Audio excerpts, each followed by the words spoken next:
Diary में नाम लिखा है। लिखा है फिर वो नाम नहीं, कौन कौन आया खाना खाने, वो नाम समझे। वो नाम खाना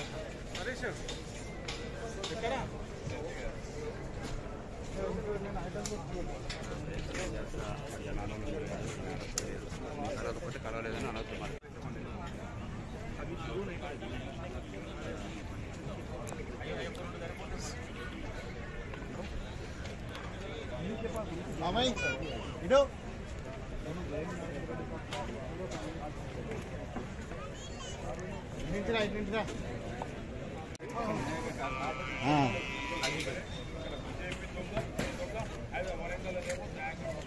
నాయస దగ్గర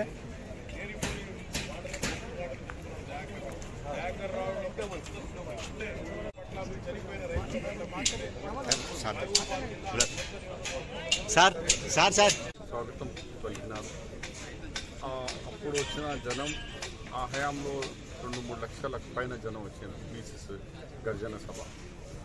ఇది దానికంటే ఎక్కువ జనం రాబోతున్నారు. ఎందుకంటే 8 సంవత్సరాల నుంచి రైతులు ఇబ్బందికరంగా ఉన్నారు, యువకులు, అలాగే అన్ని రంగాల్లో టోటల్గా ఫెయిల్ అయిపోయి ఈ రాష్ట్రానికి అప్పుల రాష్ట్రం, బంగారు రాష్ట్రం, కేవలం బంగారం ఆయన ఇంటనే పోయింది. ఇప్పుడు బంగారం కొనేందుకు పోతే కూడా దొరకలేదు, కేసీఆర్ ఇంటనే బంగారం ఉన్నది. అలాంటి పరిస్థితుల్లో రాహుల్ గాంధీ రావడం, తెలంగాణ ఇచ్చిన కుటుంబం, తెలంగాణ ఇచ్చిన కాంగ్రెస్ పార్టీ కడుపు కోసుకొని తెలంగాణ ఇచ్చినారు. ఆంధ్ర పోతుంది అని తెలిసి కూడా తెలంగాణ ఇచ్చినారు. కానీ కేసీఆర్ తెలంగాణ మీద వచ్చిన తర్వాత ప్రజలకు మోసం చేసినారు, రైతులకు మోసం చేసినారు, కార్మికులు మోసం చేసినారు. ఎగ్జాంపుల్ ఇక్కడే వరంగల్లో